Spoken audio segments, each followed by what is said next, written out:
Hello dear viewers, it's George from Ireland. Here I am in Paddington, London, and behind me, behold yonder blue plaque. That is the home of Cecil Beaton, well, one of his many homes. So Cecil Beaton was best known as a society photographer in the 20th century. He was born 1904 in Hampstead, London. So that's a very she area of North London, which not long before his birth had been almost countryside.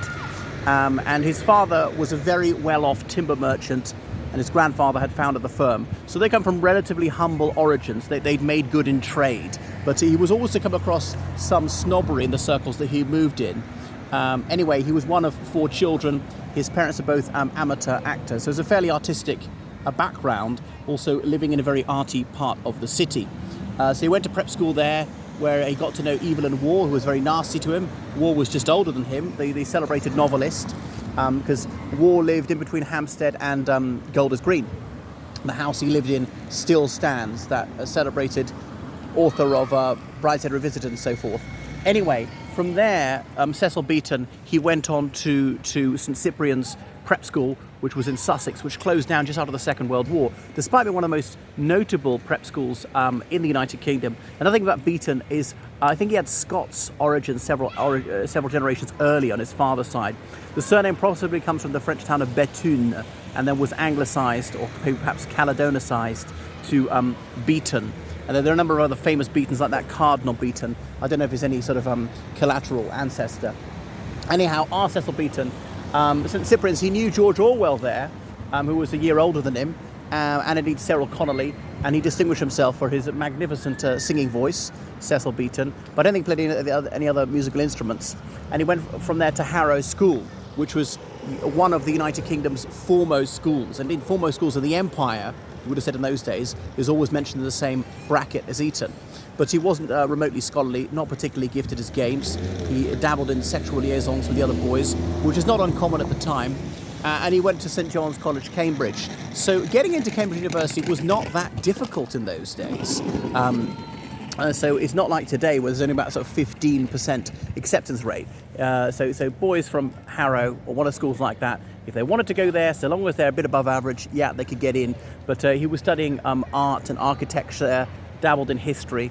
And in those days, there wasn't such a strong expectation that you'd sit your finals. So he went down at the age of 21, not having taken a degree, which was not that uncommon at the time. He picked up a bit of education, he'd socialised, made some friends, possibly played sports or whatever, gone to the Union.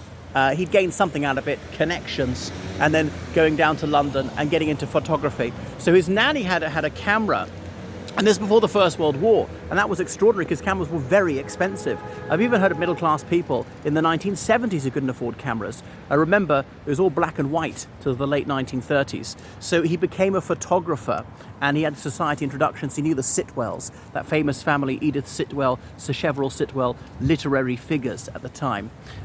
Anyway, so he was well known for photographing society weddings. He got to know the royal family. He became friends with the Duke of Windsor, as in the guy who was briefly Edward VIII in 1936. And the Ministry of Information used him as a photographer in the Second World War. So he was excused military service, despite being only 35 when the war broke out and in excellent physical condition. He was quite a slim man. So he was actively bisexual. Obviously, he had to keep that quiet at the time because sexual relations between men were illegal in England and Wales to 1967. Anyhow, after the war, he took the official portraits of Elizabeth II at a coronation, and then, of course, everybody wanted to commission him to take photos of them because of his royal connections. So he was a crashing snob, a name dropper, and obviously an indefatigable self-publicist, but that did him an awful lot of good. So his photographic studio was thriving, flying all around the world to photograph the rich and infamous. And indeed, his favourite subject for a sitting was Queen Elizabeth, the Queen Mother, as in the mother of Elizabeth II, whose name was also Elizabeth, as in she was the Dowager. So he was a well-known international photographer into the 1970s when he retired to Wiltshire. He had a stroke in 1978, which made it almost impossible to practice his art. Then he died in 1980, and he's buried in Wiltshire, just about 2 miles from the house he lived in. So that is Cecil Beaton, a renowned 20th century photographer. Right, thank you for watching my video.